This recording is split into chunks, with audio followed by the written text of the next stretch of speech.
keragaman dan juga sikap menerima keragaman itu adalah sikap kita yang pada akhirnya nanti akan mempengaruhi pola pikir kita. Sikap moderasi bisa ditumbuhkan dengan cara belajar dan mengalami keragaman. Jadi ketika kita berbeda, itu justru tidak menimbulkan kebencian.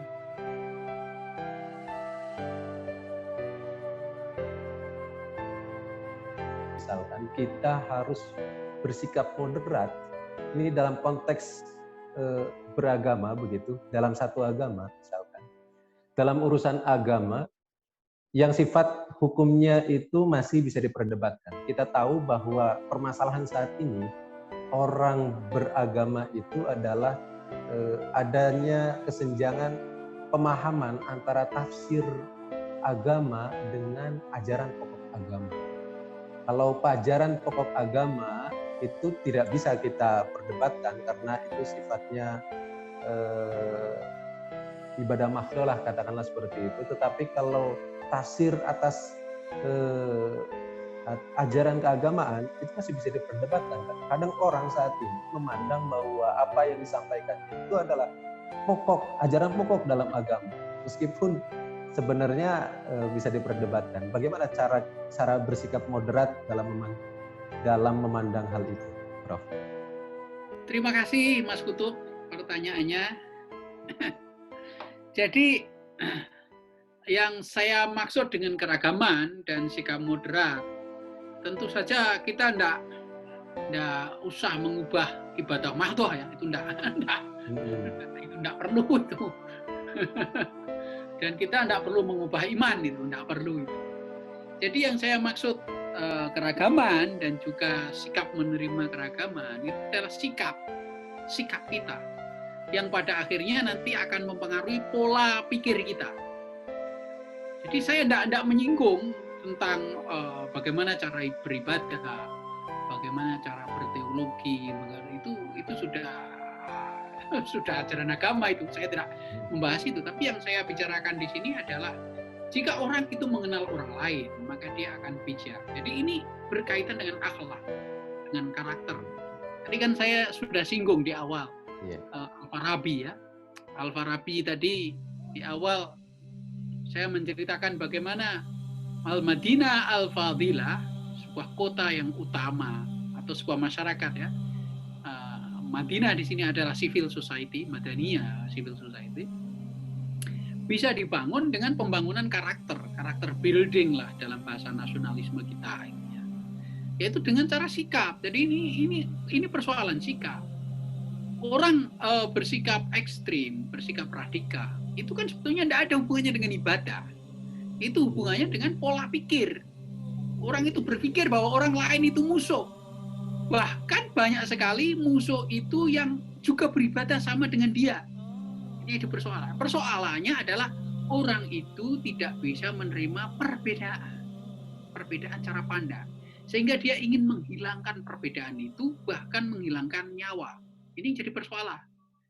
Nah, di sini adalah yang terpenting adalah kita boleh berbeda. Anda punya keyakinan, misalnya Anda sebagai orang Muhammadiyah, ya, sementara teman Anda sebagai orang NU, Anda tetap bergaul, tetap menghargai keragaman. Anda tidak perlu mengajak teman Anda untuk sama atau sebaliknya Anda konversi, tapi Anda saling menghargai keragaman itu tanpa Anda harus menegasikan. Sama bahkan di luar itu, Anda seorang Muslim, sedangkan teman Anda seorang Katolik atau seorang Hindu. Anda tidak perlu mengajak agar sama atau sebaliknya Anda diajak supaya menjadi Hindu, tidak perlu. Tapi ini berkaitan dengan sikap. Anda tetap beribadah, mereka tetap beribadah, tetapi bahkan saling menghargai. Tidak hanya itu, saling melindungi. Jika orang Islam diganggu, orang Hindu yang marah. Jika orang Kristen diganggu, orang Islam juga marah. Kenapa? Karena itu keragaman, bagian dari keragaman. Jadi ketika kita berbeda, itu justru tidak menimbulkan kebencian. Ini yang rata-rata terjadi adalah ketika orang itu berbeda, itu benci. Loh, kok orang itu ndak Islam gitu ya? Loh, kok orang itu nggak sama dengan organisasi saya? Loh, orang itu cara ibadahnya kok ndak sama? Loh, orang itu kok ndak pakai kunut? Oh, orang itu kok pakai kunut? Atau loh, orang itu kok 12? Oh, orang itu kok 8? Orang itu kok 23? Nah, ini contoh yang mudah saja gitu. Tapi bagaimana ini menjadi keselarasan? Sebagaimana simbol Bhinneka Tunggal Ika kita, Tandhana Dharma Mangruwa.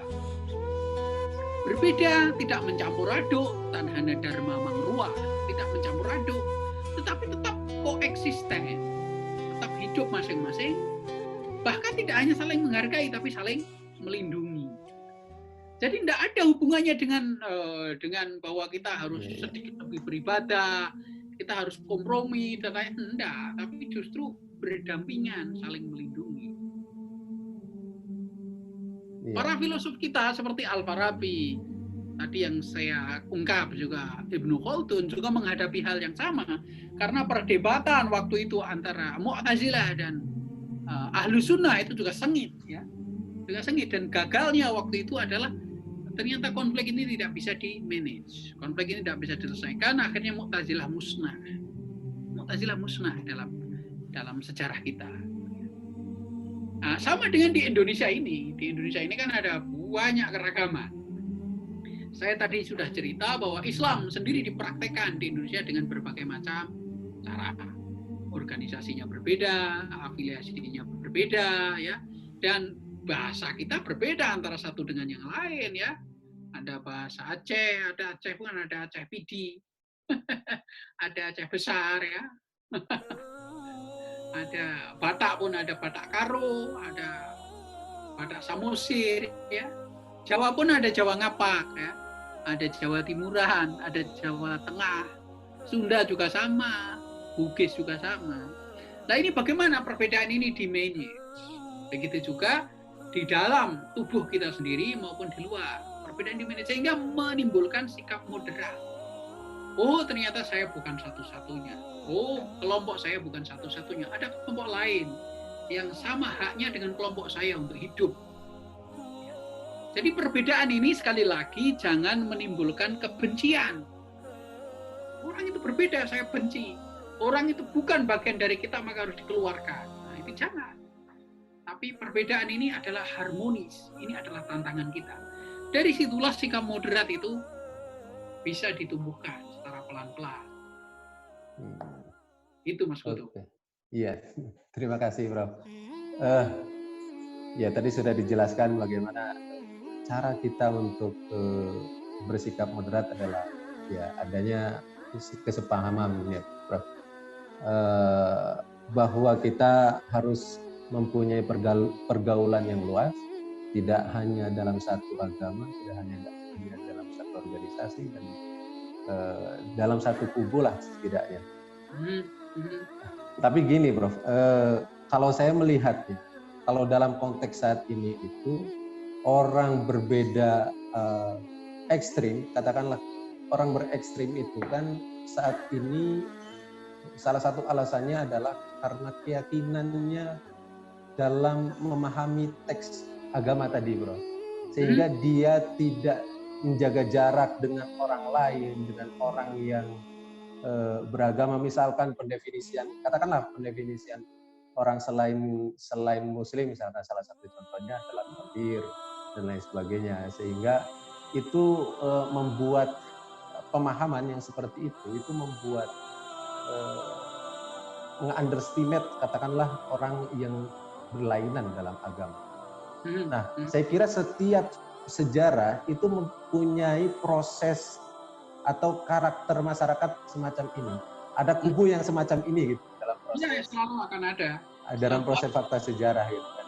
Iya, iya. Nah, dan apa namanya orang-orang ekstrim itu kan muncul ya sejak dahulu kala, terutama di kalangan Islam itu ya Khawarij dan lain sebagainya gitu ya. Dalam Islam, di semua ya, di semua agama itu melahirkan sikap seperti itu. Tidak menerima orang yang berbeda dengan dirinya, itu yang menjadi poin. Apa yang harus dimainkan oleh negara atau peran apa yang kira-kira harus dilakukan oleh negara melihat keberagaman kita saat ini begitu. Kan pendidikan ini jangka pendek dan jangka panjang. Terutama yang penting adalah jangka panjang. Kurikulum kita perlu dipikirkan ulang ya, kurikulum kita. Kurikulum kita dari sekolah dasar sampai perguruan tinggi itu perlu dipikirkan ulang. Dan pemerintah perlu partner. Partnernya adalah orang-orang yang ada di perguruan tinggi, orang-orang yang mempunyai riset yang bagus. Itu partner pemerintah untuk bersama-sama mendidik bangsa ini. Bangsa ini perlu pendidikan. Ya. Dan pendidikan itu harus dimulai dari awal, kurikulum kita. Misalnya begini, kurikulum kita itu belum mencerminkan dan belum mengamalkan Bhinneka Tunggal Ika. Itu jelas itu. Kita tidak diajak berteman misalnya dengan orang yang punya keyakinan yang berbeda. Itu belum maksimal. Dulu di era-era awal Orde Baru dalam catatan itu banyak sekali promosi tentang tari daerah itu ya. Tapi akhir-akhir ini itu sedikit sekali itu. Jadi yang saya maksud pendidikan itu ya pendidikan sekolah, juga pendidikan non-sekolah. Pendidikan seni itu juga penting, tari daerah, tarian, gitu ya. Nyanyian daerah, nyanyi daerah masing-masing itu juga menunjukkan keragaman dan itu perlu dihidupkan lagi. Tari Saman Aceh itu sangat bagus sekali itu. Kemudian tari lasso, zaman Pak Karno dulu ada tari lasso dan itu sudah dinasionalkan ya. Kemudian tari lilin Minangkabau. Tari lilin Minangkabau itu sangat menarik sekali itu. Tari gambyong dari Jawa. Tari Bali ya, tari kecak. Pendidikan semacam ini itu sedikit sekali sekarang ini. Itu perlu dihidupkan lagi. Di samping memang kurikulum resmi sekolah kita sudah mulai dikenalkan tentang keragaman. Ya, misalnya ya sedikit-sedikit diajak berteman, ini temanmu, ini namanya pura, ini namanya wihara. Dikenalkan saja. Bukan berarti diajak konversi untuk menjalankan agama orang lain, enggak, tapi untuk mengetahui. Dan yang terpenting adalah experience. Beberapa LSM sudah melaksanakan. Misalnya kemah antar iman. Ini luar biasa tindakan ini. Dan saya sendiri sudah melaksanakan dialog antar iman juga, sudah beberapa kali. Dan ini dialog antar iman, kemah antar iman, living in, kemudian berbagai macam ini jika dilakukan skala nasional dan pendidikan formal, ini luar biasa impact-nya nanti. Dan itu dilakukan secara sistematis, sehingga kita sadar betul. Ya. Negara seperti Kanada itu sudah melaksanakan banyak hal itu untuk menjaga. Mereka juga beragam, Kanada itu. Kebetulan saya hidup di Kanada kurang lebih 5 tahun. Dan itu saya merasakan juga pendidikan. Kalau dalam konteks keindonesiaan saat ini, dengan adanya polarisasi yang masih mengakar hingga sekarang ini terkait dengan polarisasi politik identitas, kira-kira apa strategi untuk membangun keragaman di tengah polarisasi politik identitas? Sekali-kali bangsa ini jangan diseret terus ke persoalan politik, terutama di masyarakat. Jadi setiap pemilu kita terpolarisasi. Dan itu kadang-kadang berakibat fatal juga. Ya, makanya bangsa ini sekali-kali harus dihibur lah, jangan terlalu tegang terus. Ini setiap ada pemilihan gubernur ya, gubernur Jakarta, pemilihan presiden, sebentar lagi ada pilkada yang ditunda ya, itu jadi rame. Nah, makanya pendidikan keragaman ini sangat penting ya. Namanya politik itu kan sebetulnya dinamis ya, tidak harga mati. Artinya orang nyoblos partai itu juga bisa ganti-ganti setiap pemilu kan. Faktanya kan begitu kita. Tapi kenyataannya kan enggak. Kenyataannya dibawa ke ranah agama, pakai dalil-dalil dan lain sebagainya. Nah, ini yang harus kita kurangi.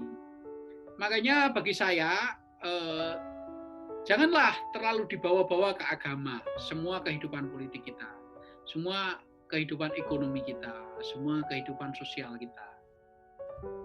Ya, agama sebagai petunjuk moral, agama sebagai fondasi kita berlaku, sebagai sarana kita beribadah, menghadap kepada Tuhan, itu sangat penting ya. Tetapi pada hal yang lain, bagaimana menjaga keselarasan, menjaga sikap kita moderat, menjaga kita tetap berpikir sehat, itu juga penting. Juga penting ya. Dalam hal ini mungkin ya sekali lagi jangan terlalu politik, mungkin perlu seni ya. Saya tadi ungkap perlu seni. Seni itu perlu dimajukan ya. Seni batik misalnya, batik ini saya pakai batik ini ya. Seni suara, seni lukis itu perlu dimajukan, seni musik perlu dimajukan agar kita lebih rileks lagi. Saya kira itu.